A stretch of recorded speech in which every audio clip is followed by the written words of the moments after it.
Well, I know both of you as coordinators for the Rappel Diabetes Learning Center and for the Schliemann Center have a lot of items going on and events going on in your houses. Tell us about some of those, Jaren. Well, we have coming up next week on November the 12th, we have a learning session and we'll be featuring Mr. Paul Mruck. It'll be on self-defense for the holidays. Welcome to America. We want to be prepared. But I guess you're not going to be actually teaching us technique for dodging the aisles. You're more of the parking lot scenario. Parking lot, walking to your car, and of course crime can take place in the mall too. It's not only a happy time for us because Christmas is approaching, but criminals now are rubbing their hands because this is the time of year that they can flourish. Lots of loot around. Right. And as I say, if you remain in the Ozarks, a lot of what I say is not applicable. But during the holidays, we go to St. Louis, we go to Chicago, we go to Memphis, we go to large cities, and what's the first place you want to go to usually to do your Christmas shopping is the mall. And criminals love malls because there's a constant influx of traffic and people. Right. So malls are very dangerous places, so I hope to offer some tips and pointers so people won't be a victim during the holiday season. That'd be great. And your background, Paul, you are a retired police officer. 34 years with the Memphis Police Memphis Department. Center. Retired in 2005. All right, you definitely know of what you speak. I do, and I enjoy doing these seminars if I can prevent one person from being a victim, because I've seen so much sorrow and anguish that perpetrators have caused other people. Sure, and especially this time of year. Particularly this time of year, and so many vacations or so many holidays have been sullied because of some criminal's actions. And if I can prevent one person from being a victim, I will talk for hours. People probably have their guard down this time of year as well, wouldn't you say? Absolutely, absolutely, and they have their arms burdened with packages, and they're thinking about that turkey sandwich when they get home, and that's exactly what criminals hone in on. That's what they want. They want inattentiveness. They want people not paying attention, and that's when they'll strike. And we come from an area where we should, but the reality is a lot of times we don't lock our cars. We're not in the habit of it because our crime rate is so low. And do you recommend things then like putting the packages in the trunk or covering them up so they can't be seen? Absolutely. Not only putting packages in the trunk when you come back from the store if you're going back in, but move the car, because criminals will sit in parking lots and they anticipate people doing that. They see you come out with some packages, you put it in the trunk and go back inside the store, then they'll simply walk over there, pop that trunk, take the packages out and leave. Really? So Wow. you need to put your packages in the trunk, but go around to the other side of the parking lot. Sure, it's inconvenient, but that's the times we live in. Be safe, not sorry. Absolutely, Yes, absolutely, you because bet. they can get in your trunk as quick as you can with a key. Wow. And they are criminals that just sit and not necessarily going to rob people or snatch their purses in parking lot, but they look for that because they know you're going to put presents in the trunk and go back in the store, and they will go and get them. Wow.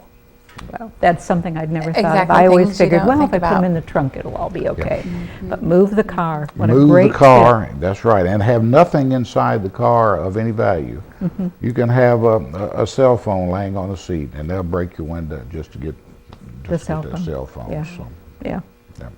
Well, I know that people are going to be looking forward to learning more about how to stay personal safety and keeping the holidays happy. I'm looking forward to doing it. All right. And would you repeat again, Jared, when that is? Yes, this will be on Wednesday, November the 12th at 10 a.m. at the Schliemann Center. At the Schliemann Center. All right.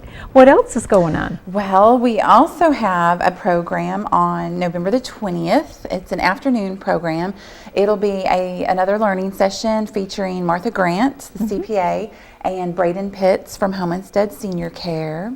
They're going to be addressing major life changes like the loss of a partner or a spouse or an ailing partner, also aging parents, and things that people often don't think about, again, until you're in the middle of it, Right. when you don't have your wits about you. what happens to your finances, what other healthcare options are available, besides nursing homes, how to keep things more personal and intimate and caregiving. So it should be a good time as well. Great. We'll get them on the show. Yes. We'll get them on the show Yes, next week. we All will. right. Stay And tuned. so that people can learn more. Yes, for sure. Want some more.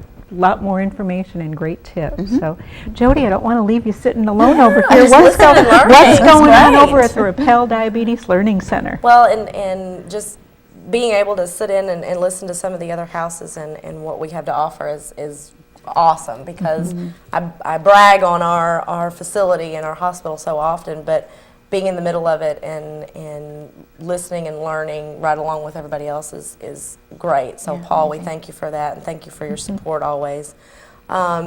We have got a huge event, our last big event of the year, and it is coming up real quick. We're going to be doing a World Diabetes Day celebration. Pretty excited about that, because we've never celebrated World Diabetes Day, and this year it happened to come on a Friday, and we were able to have an educational program and get some things together and some folks together.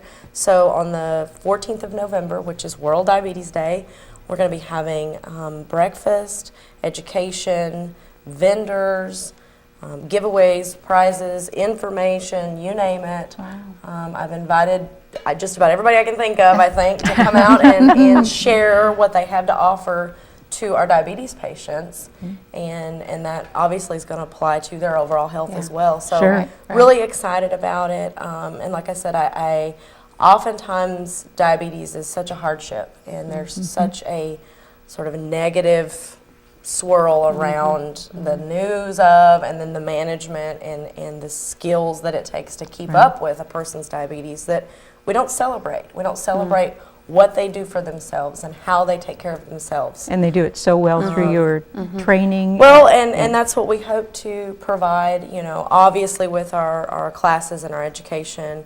And we do want to bring some education to the table on the 14th as well, but for the most part, just hey, I'm here, I have diabetes, and I'm managing my diabetes and my disease. And so we're pretty excited about it. It is going to be very early. We are having breakfast, so it's going to be on a Friday. It's going to Yes. be on the 14th, did you say? yes, November Okay. the 14th. And it's going to be in the Lagerborg dining room in the hospital? Over at the Lagerborg, parking over by the cafeteria. Cafeteria, Yes, okay. ma'am. And we'll have our vendors set up. We'll have our booths over in the regular part of the cafeteria. And then, of course, breakfast and education in the Lagerborg. And it starts at what time? 7 a.m. 7 a.m. Bright and early.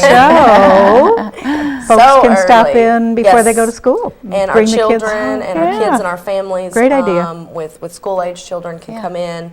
They can pick up some information and grab some breakfast.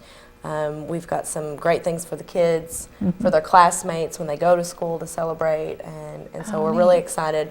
A lot of our kids are really embracing their diabetes and sharing that with their schoolmates and their classmates, letting them know.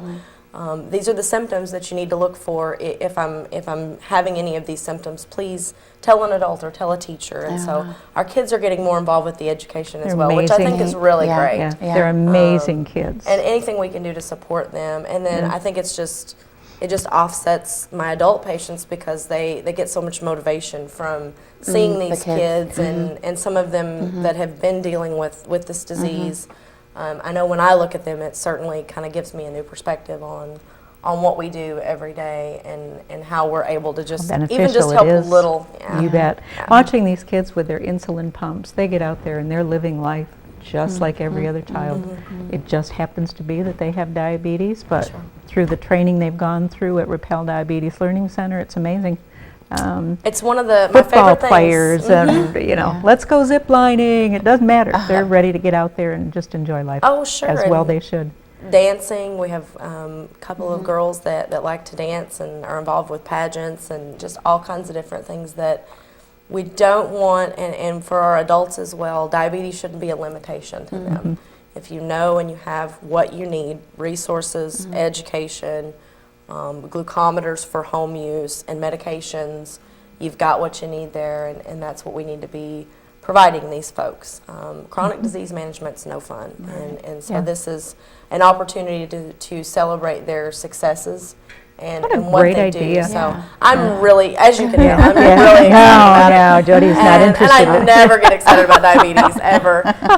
They tease me at the hospital because they say I'm the only nurse that loves diabetes, but I Yeah. do, and I love, because I love to help. Well, and you love to see the outcomes. Yeah, When sure. people Yeah. understand how to control the Management. disease and manage the disease, absolutely. And it's a lot of times we see those light bulb moments where just little tidbits of information as we're having our class or we're talking about certain things that people realize, oh, aha, that makes sense now, or that brings in, you know, what I've been hearing about all these years from my Yeah. doctor's office, and it begins to click with them. Right. So it's a great thing. How- Great service that we're able to do. How can they reach you? Anybody can call in and register still. We're still taking registration Okay. right now. That'll give you an idea of how many for breakfast. Right. so. And our phone number there at the office is 508-1765. And just let us know if you want to come. This is open for our patients, obviously, and their family members. No charge. So, and through some really great donations, and then obviously our community support, this is a free event. So, great idea, and just I cannot be more open and excited about being able to get the word out there and get the support out there. Exactly, exactly. Jody, one more time, if you'd give us the Yes. date and time on Our this. World Diabetes Day celebration and education program is Friday, November the 14th. It's from 7 to noon over at the Lagerborg Dining Room. And if you would like to make a reservation, just call 508-1765. All right. We need to take a short break. Don't go away. We'll be right back.